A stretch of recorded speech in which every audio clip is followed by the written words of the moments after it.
Dear. The Tommy Boyds Show. This must be where pies go when they die. You're the most cold-blooded man I've ever seen. How can you have any meat if you don't eat your pudding? The Tommy Boyds Show.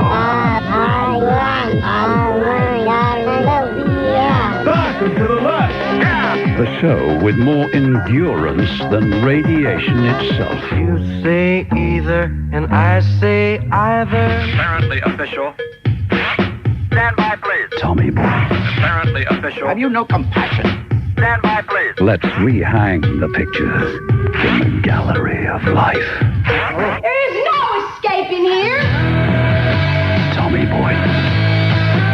I never, ever thought for one moment of my wonderful life that I would end up hating the thing that I used to enjoy, honestly, more than anything else, bar maybe one thing.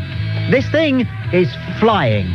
I was born in the shadow of Heathrow Airport, the world's largest airport. My first hobby, my first love, my first sport was aircraft spotting. I loved those planes. I could tell the difference between a Brejo and a 737 just by listening to it shuddering overhead. I wanted to be a pilot. I trained to be a pilot. I have recorded against my name a near miss in a Piper Cherokee. I love the air. I love flying. No. Let's be real. Let's not cling to old obsessions. I loved everything about the air. I loved everything about flying. What's ruined it for me? Same thing that's ruined it for you. If you're an honourable listener to this programme, it's that lot who didn't used to fly because they used to have their holidays here, because they didn't like all that greasy foreign muck, and because there was nowhere they could play bingo or see Michael Barrymore at the end of the pier. They fly now. They don't just fly to Lorette de Mar or Majorca. They fly everywhere. They fly to Florida. They fly to LA. They fly to Polynesia. Give them half a chance and they'll be up there on the next Apollo mission. The underclass.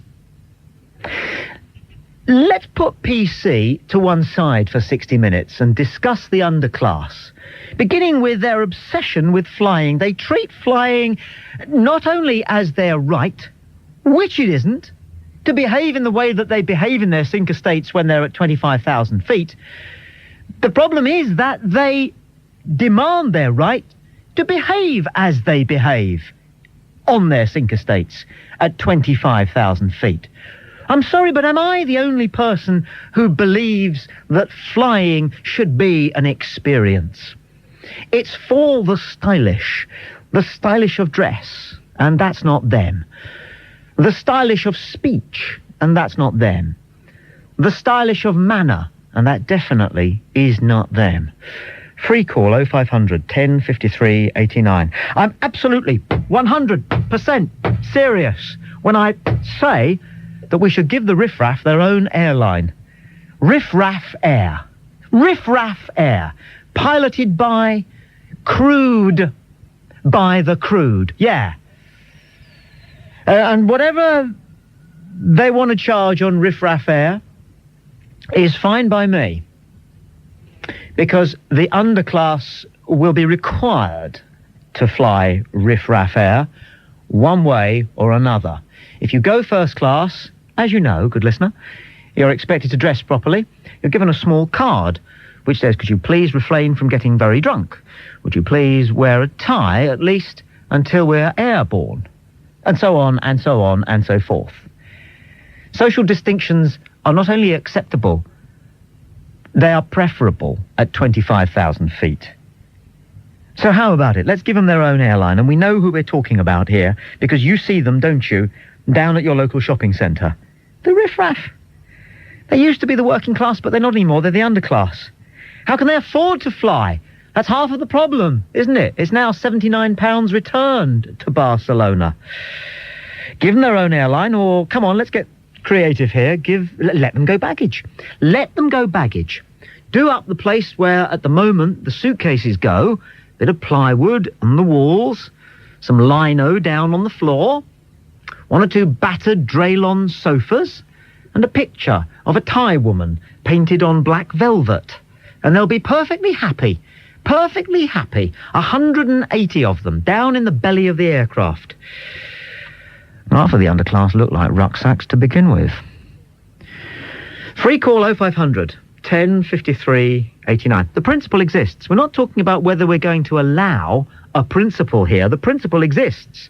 Nobody argues that there shouldn't be a first-class section on a plane, or a business class section on a plane, or an economy class section on a plane. So we understand the class system in the air better than on the ground. There's nowhere for the underclass to fly.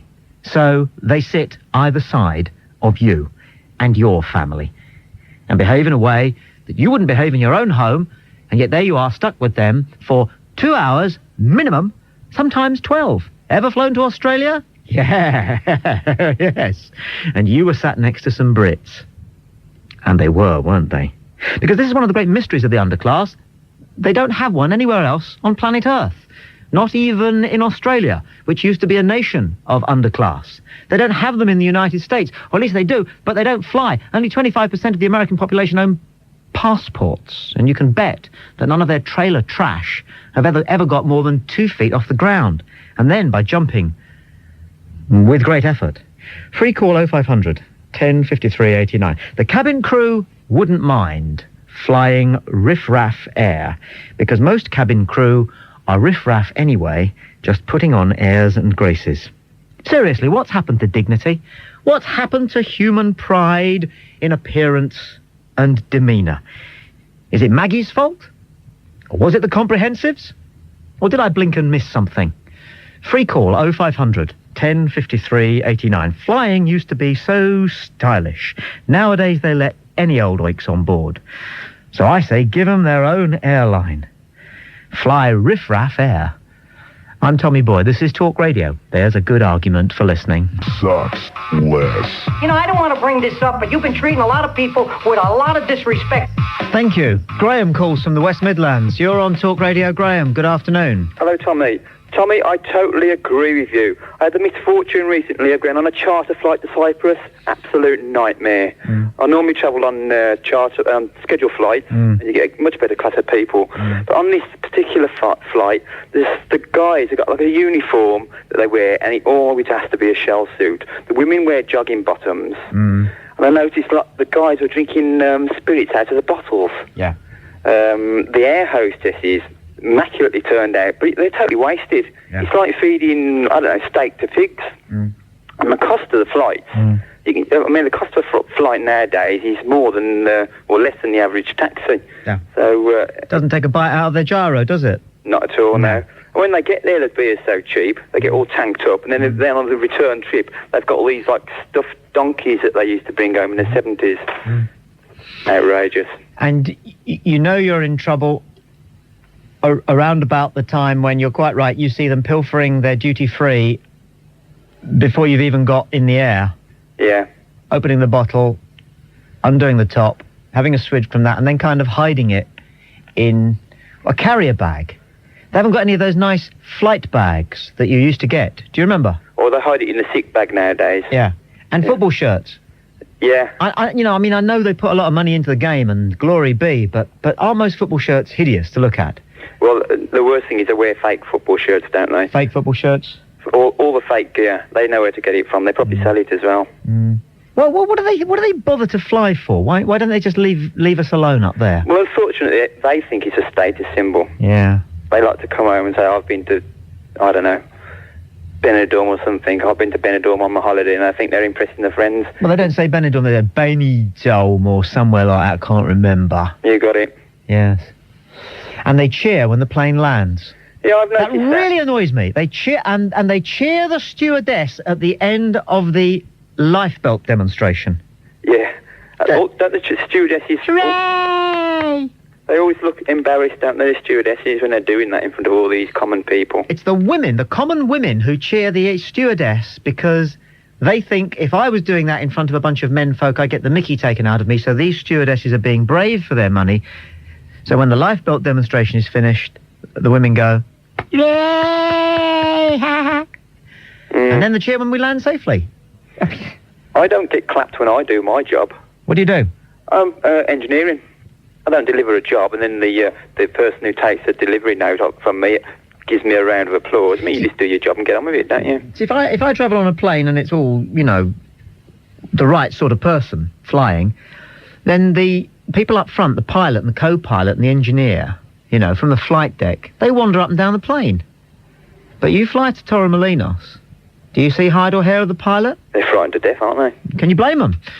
Free call 0500 10 53 89. Alex calls from North London. You're on Talk Radio, Alex. Tommy, put them in the hold. Yeah. Put the underclass in the undercarriage. Yeah. That's what I say. They can fly with everyone else, but show them where they should be, which is looking after everyone else's baggage. Oh, I see. What? Get them to keep an eye on the suitcases. That's right. So, you know, wait. They can be useful. Would you trust them with your luggage?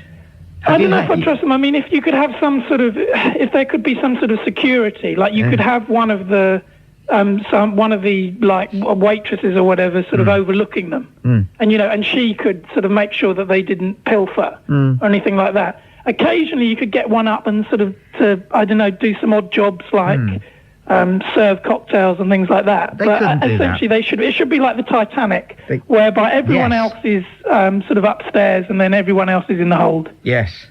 Do you know, that's a very good way of putting it. God bless you. Really, good man. Free call 0500 10 53 89. If you get first class on a plane, and then you get underclass or whatever, and the plane were to land in the sea, as we have been told it might, because you get that piece of cardboard, don't you, laminated cardboard with various drawings of people coming down chutes into the sea with their life belts on, would preferential treatment be given to the people in first class?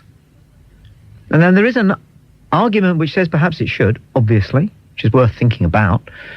A free call 0500 10 53 89.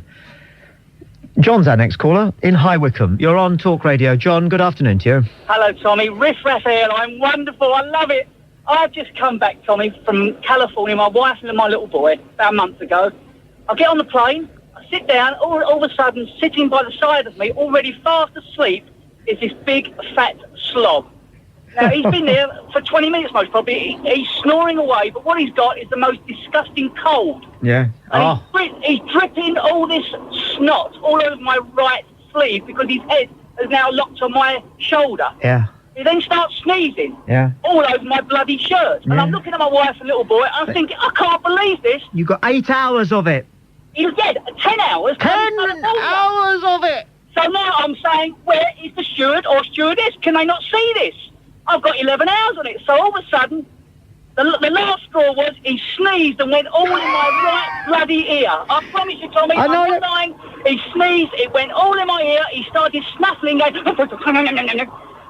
I nudged him in the shoulder. I said, hey, he's opening his eyes and he's starting all this stuff down his face.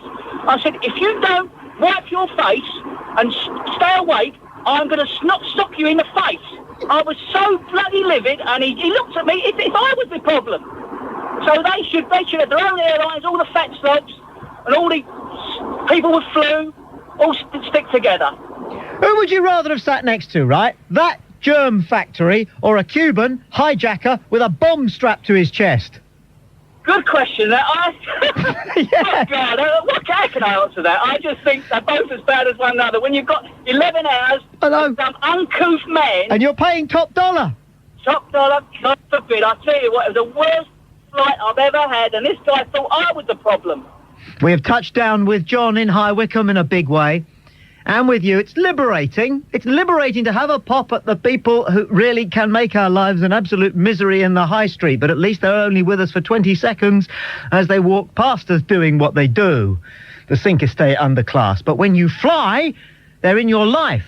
For, as in the case of John, 10 hours. Give them their own airline. Riff Raff Air. Or can you think of a better name? What's that Russian airline? What about Oikoflot. Oikoflot. Free call 0500 10 53 89. I'm Tommy Boyd and this is Talk Radio. There's a good argument for listening. That's what Grand...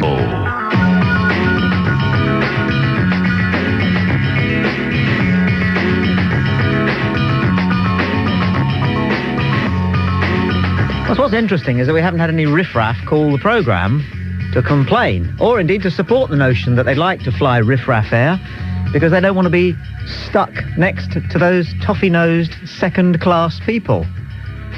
Well, I can only presume that's because the Riff Raff don't listen to the programme. They sort of twiddle the dial. They find us from time to time, but they twiddle on because they're looking for a bit of music. Free call 0500 10 53 89.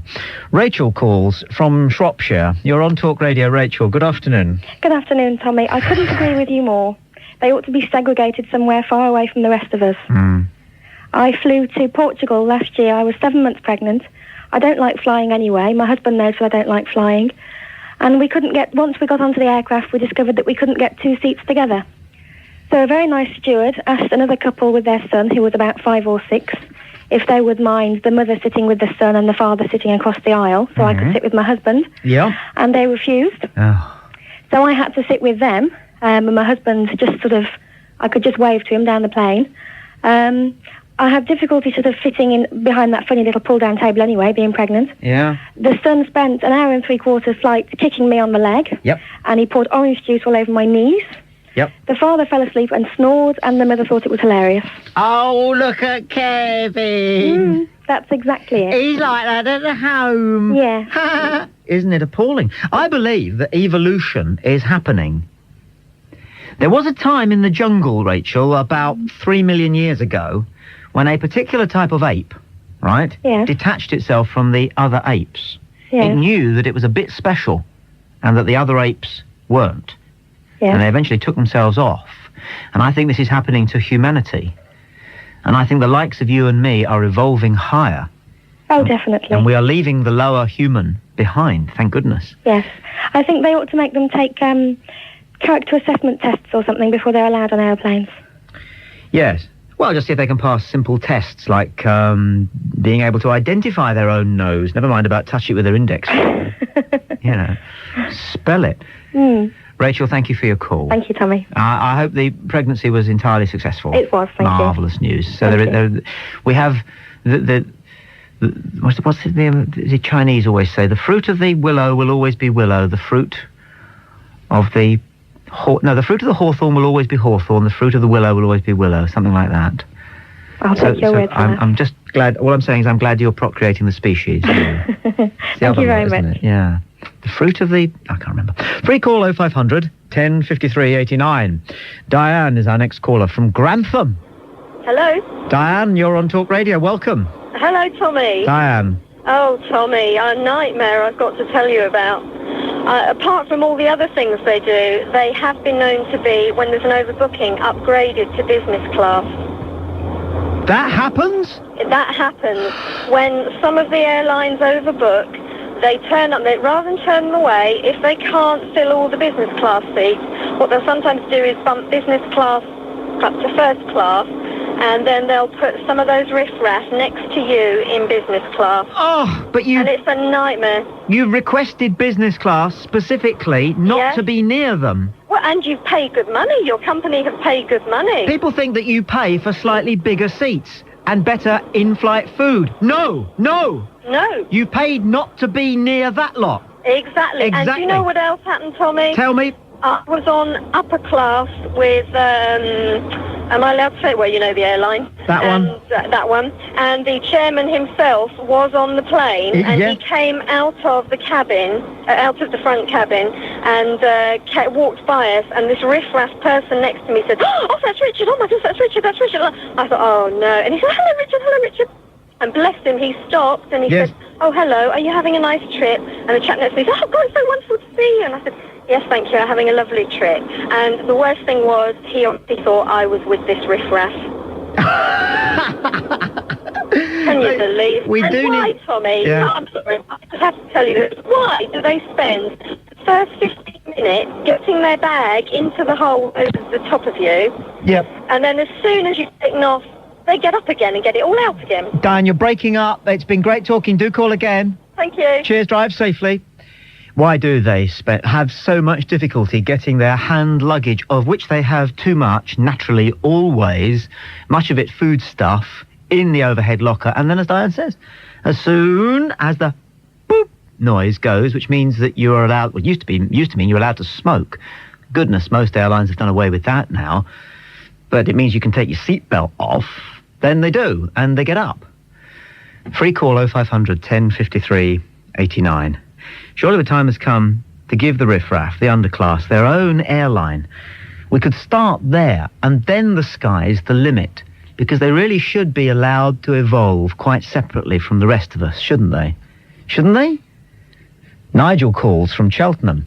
Oh, hello. Nigel, hello, you're on Talk Radio. Good afternoon. I think there should be a Riff Raff Air, but that you should be on it. Class is determined by culture, and your own cultural level is so low that you yourself are one of the underclass, and I think you should come out, as it were, sociologically, and acknowledge this to be so, and that you should stay away from people like me, and that you should travel by Riff Raff Air. You yourself are underclass, Tommy. Yes. Well, I'm afraid your attempts at being insulting do not grace the class. I'm not being insulting. Look, can you not interrupt me? All right. I had to endure those words falling from your mouth like dead leaves, so why don't you try listening too? No, I'm not underclass, Nigel. Yes, you are. Can I finish a sentence? I don't want an argument like that. I know you like yes you are, no you aren't arguments, but I am better than that. This radio station is better than that. Well, let's see then. Okay, thank you. Now, I'm not underclass. Now, I am quite different, something of which you know nothing. I am a man of the people. No, you are indeed a man of the people. Yes. You like talking about sort of football and pop music and what's on television and all the rest of that garbage, just like the underclass. Your means of expression, the way you use English in the very uneducated way that you do, that marks you down as underclass. Well, you are pure underclass, Tommy. Yes. Your estuary English is underclass. Yes. Class is a very, very relative thing, and you are underclass. You belong with the underclass. You're simply an underclass snob. But you belong with them. And that this is not said as an insult. This is pure sociological objectivity. I'm completely neutral about it. You yourself are underclass. Okay. Now, you seem to be confusing people who drop the occasional G off the end of the words, like our Prime Minister, for example. That's an affectation in his case. On Des O'Connor. Yeah. Or the occasional Scottish person who misses the L's out from the middle of words. That's an ethnic thing, really. No, it isn't. It's an attempt to exude the bonhomie of their home folk. I'm talking. You know who I'm talking about, obviously. Yes. You know who I'm talking about here. You know which accent I'm talking about, obviously. Because you're clever. Really, no, you don't. You don't know what you're talking about. I'm not okay with Scottish accents, really. What do you think I'm wearing at the moment? Do you think I'm wearing a polyester football shirt and a shell suit? I wouldn't at all be surprised. No, I'm wearing my usual moleskin shirt and +4s, and I'm not joking. I've had my hair cut by my favourite Spanish hairdresser, Luis, today. And last night, I finished off a very nice bottle of claret whilst watching Rapinoe's Cyrano de Bergerac, starring Gérard Depardieu. What did you do last night? What did I do last night? I went out for a drink with my mates. You're a yob. No, I'm not. You're a yob. You're a yob. You're out boozing with your friends on a Tuesday night. The way you dress. What are you wearing? I'm wearing jeans and a T-shirt. You're underclass. Not at all. You're underclass. Go on after me, Nigel. Here we go. Go on, Nigel. Go on, Nigel. Tommy, I've never been to a football match, and I don't know how to sing that song. No. By the way, you alluded to what you were wearing. A certain sort of theatricality is often a characteristic of underclass snobs like yourself. Yeah, hilarious. Talk to Terry, will you? I'm bored with you. He comes from Cheltenham as well. Hello, Tommy.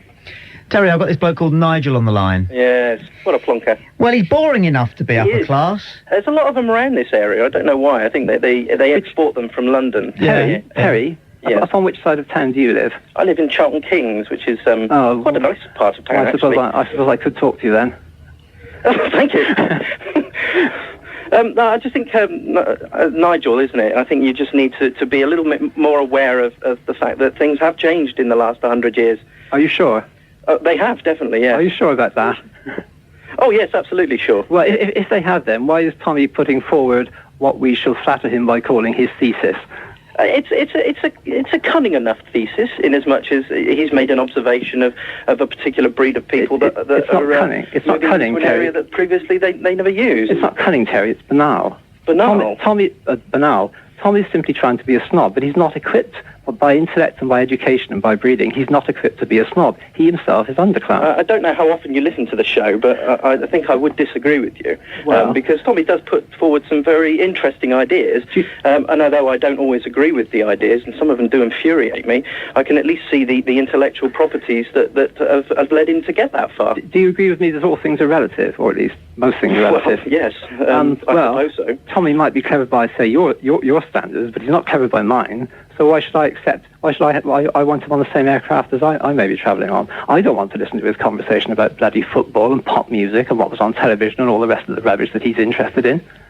Well, you're quite welcome to slip the earphones on and watch the film, aren't you? Well, no, of course you wouldn't watch the film because that would be far too... Quite so, yes. Quite so. I'd be looking out of the window, and that's what I do on aircraft. Oh, right. I think Nigel's a young fogey we've got here, Terry. That's the problem. Sort of 15 going on 100. Well, he tries to be. I think his hero's William Hague, and he's probably in. Sorry, that's a bizarre idea. I'm sure he's quite infatuated by that rather stout lady in Wellingtons and a barber who he sees mucking out the horses overlooking the racecourse on Wednesdays when he cycles down for his gyro. Terry, I'd rather just talk to you, really, for the moment. Oh, thank you.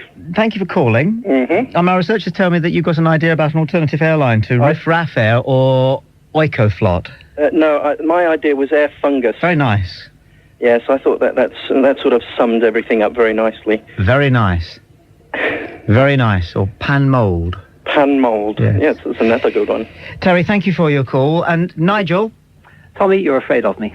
You know that you're socially inferior and intellectually inferior and educationally inferior to me. You're afraid of me. But what I want you to understand is I never want you on the same aircraft as myself or people like me. Why don't we part company, Nigel, with the famous last words of Cyrano, which are most apropos this conversation? They'd better be. I'll let you finish it. Everyone knows his famous last words. When I ascend, it will be with nothing of this earth except... I don't know. Those were his last words. No, you finish it, except... Mon panache, Nigel, mon panache. When I ascend, it will be with nothing of this world except... mon panache. Free call, 0500 10 53 89. Lynn calls from Bishop Stortford. You're on Talk Radio. Lynn, good afternoon to you. Hi, Tommy. Lynn. I've given this quite some thought in the past, and I think the best thing to do is allocate these riff-raff people certain locations in the world, like Benidorm, Lloret de Mar, and so on, and they can only go there.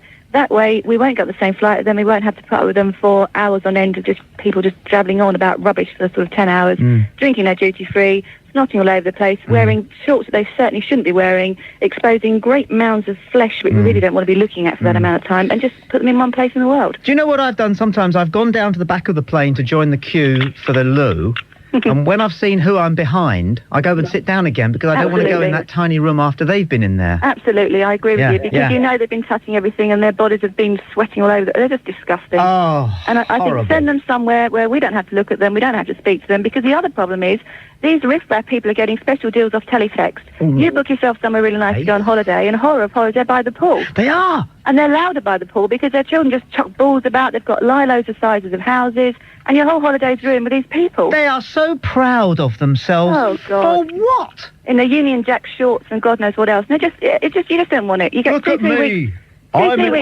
I'm in an airport waiting lounge. Look at me. I'm by the pool in Spain. Look at me. What? Absolutely, absolutely. I mean, you just don't need it. No. And I think just put them somewhere, keep them there. You won't have to sit on the same airplane with them. They can just have nothing sort of stylish about the airplane because they wreck it anyway.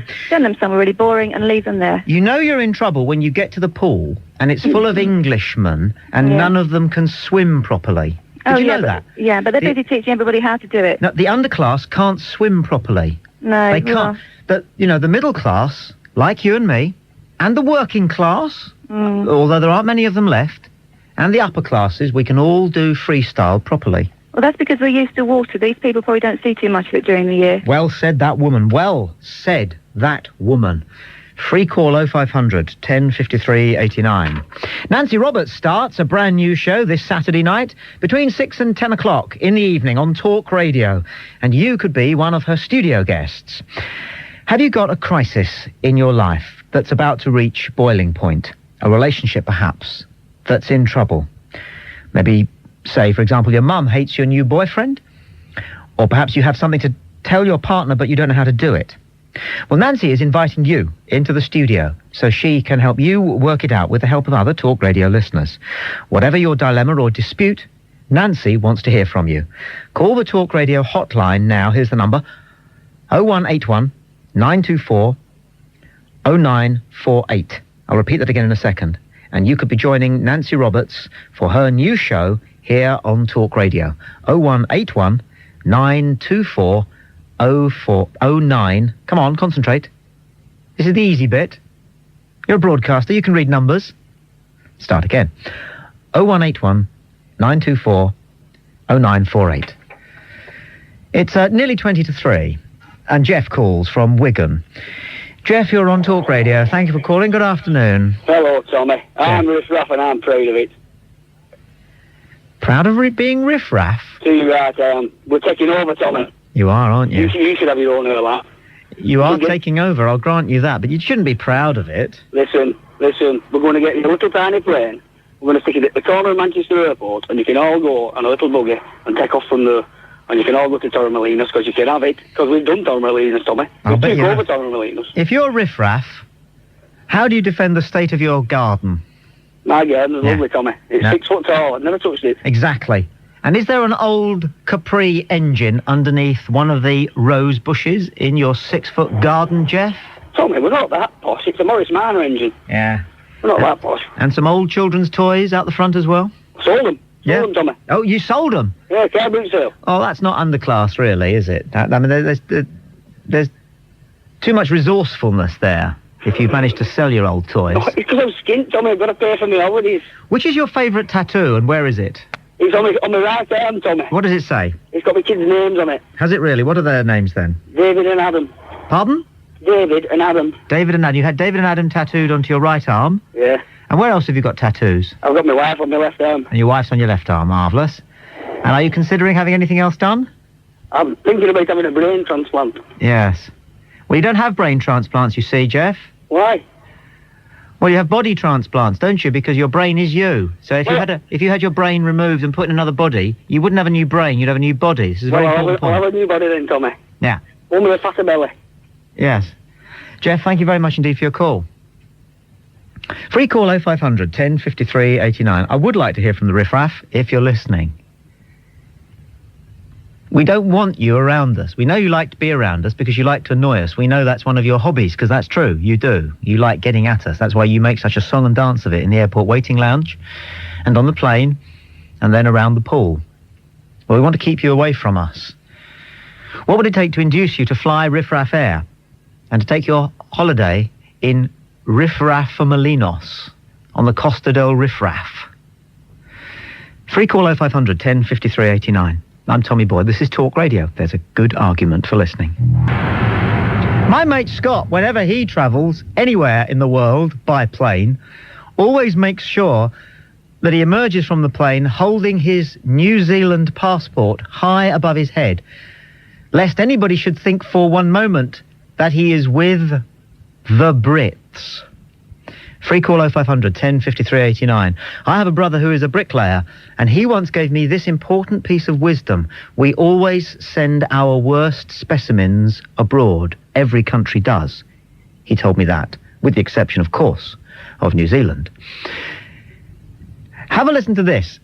I challenge you to find this false. Tommy Boyd on Talk Radio. Time was when you flew, the jet set were the jet set. Elegant women smoking cigarettes in cigarette holders and Cary Grant lookalikes sipping martinis. Nowadays, when you fly, it's all tattooed, beer-bellied builders, bummed brickies with their polyester shod husbands. We've got first class, we've got second class, and now we've got underclass. So why not give them their own airline? Good afternoon, ladies and gentlemen. This is your captain speaking. Shortly, the cabin staff will be coming amongst you for a weapons search and to get their kit off for the lads. Shortly, the duty-free trolley will be coming down the aisles with a selection of Union flag underwear, homebrew, and erotica. Cabin doors to automatic, please. Here we go. Tommy Boyd, today from 2 on Talk Radio. There's a good argument for listening. Now, you shouldn't laugh at your own material. And I'm not laughing over because it's funny, although I hope it is. I'm laughing because it's true. It's true. Free call 0500 10 53 89. Andy calls from Gosport. You're on Talk Radio, Andy. Hello. Yes, sir. Good afternoon to you, Tommy. Compelling listening, excellent show, and what an interesting forum to air class differences. Yeah. But no, what I'd like to draw to your attention, a couple of points. There are a couple of Riff Raff airlines about nowadays. I'm actually got a great interest in aviation, like yourself, or you used to anyway, as you said. But Go Today is one that strikes to mind, which is a subsidiary of the main sort of fly the flag company, not to mention it, and also another one, EasyJet. These are sort of all sort of low-class Riff Raff airlines, if you like to say. And there's another company called ValueJet. Can you hang on a second? Can you hang on a second? Have we just libelled somebody? No. Carry on. Yeah, and there's another company just checking with a lawyer, that's all. Oh, right. Carry on. There's another company, a low-class place, but what I want to make the point is if you have Riff Raff airlines designed to carry Riff Raff, then you also have Riff Raff standards, and corners are cut, and sooner or later they do fall out the sky, as was the case of a certain jet that fell out the sky in the Everglades. So, what was other than those airlines just... Other than those airlines just mentioned, my lawyer tells me we're all right. They don't cut corners. They don't cut corners, no. Yeah, oh no, they don't, but I mean, some of these little ones that are over in the early days, they used to cut corners, and sooner or later they do fall out the skies. But the other thing I wanted to say was... But not the airlines that you mentioned. Pardon? Not the airlines... No, not the airlines I mentioned, no, because they've only just started. No, these were ones in the old days, when flying was, when the Comet was about, that sort of thing. Oh, the Comet. Hey, listen to this, listen to me. Purely by coincidence, honestly, purely by coincidence, I've got in front of me some cuttings from a book that's just been published. It's brilliant. I'm going to get it. It's called The Black Box. Yes, I've got it. I've read it. You're joking? Just read it. Yes, You're joking? Just read it. You're joking? Excellent. No, I've just read it. It's brilliant. What about the pilot, all right, in the Sioux City DC-10? Yes, I know. Absolutely wonderful. But wasn't it amazing? Wasn't it amazing that they actually had a sort of senior pilot / engineer of the company on board at the time who managed to control the plane using the throttle levers because they had lots of hydraulic power to the ailerons. We'll get there in a minute. Let me read the story so that people at home can be amazed by what some pilots are like. This is a book which is simply a collection of 25 transcripts of actual conversations that took place before planes, crashed. By the way, the black box is orange. That's weird, isn't it, Andy? Yes, and it's in the tail as well, so is that the safest place to sit? Well, the old joke. In Sioux City listen to this. I'd love to meet this guy, this pilot. In Sioux City in 1989, an explosion in the tail engine of a DC-10 severed all the plane's hydraulic systems so that it could not be steered at all except by the throttles of the remaining engine. So you've got a plane, and the only way you can steer it is if you want to go to the right a bit, then you speed up the engine to the left of the plane. Okay. And you've got to get it down. Yeah. Right. Okay. So the courage of the pilots who managed a crash landing 41 minutes later is tangible in the following conversation. This is the air traffic control. Sioux City approach. You're cleared to land on any runway. Captain to Sioux City approach. Laughter. Roger. More laughter. You want to be particular and make it a runway, huh? Excellent. The guy can't steer a plane. And Sioux City is saying he can land on any runway. What I'd laughed at, actually, was there was one in there, and I don't know if you found it in there, but there's a little funny one, and it was, you can just imagine this, a British, talk about upper class, typical British sort of pilot, and he's sitting in his plane, and he's on an airstrip in Germany somewhere, and he was given clearance to go to the runway over the radio, and he said, right, thank you very much indeed. On his way, and then he was suddenly told to stop, and they gave this Lufthansa jet clearance to go to the runway ahead of him. The British pilot came up in protest and he said, I was cleared to go to this runway. This is frankly inconvenient. We're making our air slot. We're not going to make it now. Can we do something about it? And the Lufthansa pilot jumped in with that and he said, British Airways, this is Lufthansa. Unfortunately, we got to the runway and put our towels down before you. And, you can just imagine it, kind of. But what I would like to say, Tommy, not to take too much airtime, is I have to unfortunately travel in first class and business class when I go anywhere. I mean, not unfortunately, it's pretty good. It's good service up there and everything. But you do get some frightful behaviour up there as well, because it's full of conceited old sort of people that think they have a right to this sort of supremacy of treatment, and the way they talk to some of the cabin crew and everything, it's quite frightening, and I think their behaviour could leave a lot to be desired, and they're just as bad for putting stuff in the overhead lockers as well, which is quite frankly like bottles and things like that, and it's terrible. So they've got their faults as well up front as well as down the back. They do. Andy, we've covered everything. You're a joy. Thank you for your call. Free call 0500 10 53 89. And I can't but leave this black box book without mentioning this. Just one thing that ended a black box conversation. It came from a commuter plane that lost an engine over Atlanta, Georgia. And the last thing that was said into the black box was just, Amy, I love you. I have to get you every time you read it. If you had the chance, what else would you say? Free call 0500 10 53 89. I'm Tommy Boyd. This is Talk Radio. There is a good argument for listening. Tommy Boyd Show. Get raw with the fever on the dance floor. Talk Radio. Free call 0500 10 53 89. All this week, Talk Radio's getting together with GMTV to help raise awareness and funds for 5 smaller UK charities in the community of this. Hey, I've been put in my place. This is a modern show where PC counts. And I happened to mention to my senior team leader this afternoon that she probably knew little about aircraft from the way she was talking. And she reminded me, because I did know, but I'd forgotten, because she told me over a couple of pints, but it's true.